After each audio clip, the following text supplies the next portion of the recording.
പണ്ടുള്ളത് നമുക്ക് കൗൺസിലിംഗ് ഒക്കെ ചെയ്യാണ്, ഓരോ സ്ഥലത്ത് പോയിട്ട് അല്ലെങ്കിൽ ഹോസ്പിറ്റൽസിൽ പോയിട്ട് അവൈലബിൾ ആണ് അവിടെ കൗൺസിലിംഗ് സെൻറ്റേഴ്സൊക്കെ.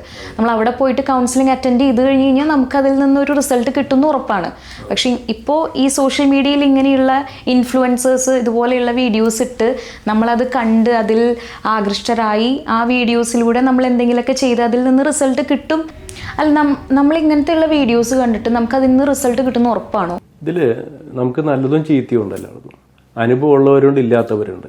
ഇപ്പോൾ ഒരാൾ എന്ത് പഠിച്ചു എന്നതല്ല, ആ ആളെന്ത് പറഞ്ഞു എന്നതല്ല, നമുക്ക് എന്ത് മനസ്സിലായി എന്നുള്ളതാണ്. മനസ്സിലായ കാര്യം ചെയ്യാനുള്ള പ്രേരണ കിട്ടിയോ, നേരത്തെ പറഞ്ഞ വാക്കാണ്.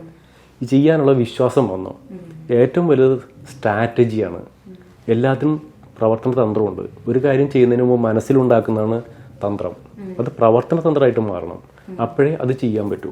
നമുക്ക് രണ്ട് രീതിയുണ്ട്.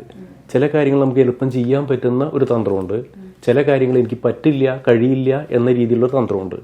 അപ്പം നമ്മൾ എന്ത് കിട്ടിയാലും അതിനെ നമ്മൾ സ്വന്തമായ രീതിയിലാക്കി മാറ്റും. അപ്പോൾ അതുകൊണ്ട് ഒരു സബ്ജക്റ്റ് മറ്റൊരാൾക്ക് എളുപ്പമുള്ളത് നമ്മൾ ചിലപ്പോൾ പ്രയാസമുള്ളതാക്കി മനസ്സിൽ സൃഷ്ടിക്കും. അത് പ്രയാസമുള്ളതായി മാറുകയും ചെയ്യാൻ പറ്റാത്ത ആളായിട്ട് മാറുകയും. അപ്പോൾ സോഷ്യൽ മീഡിയയിൽ കൂടെ കിട്ടുന്ന കാര്യത്തിനെ എങ്ങനെ എടുക്കുന്നു എന്നതാണ്.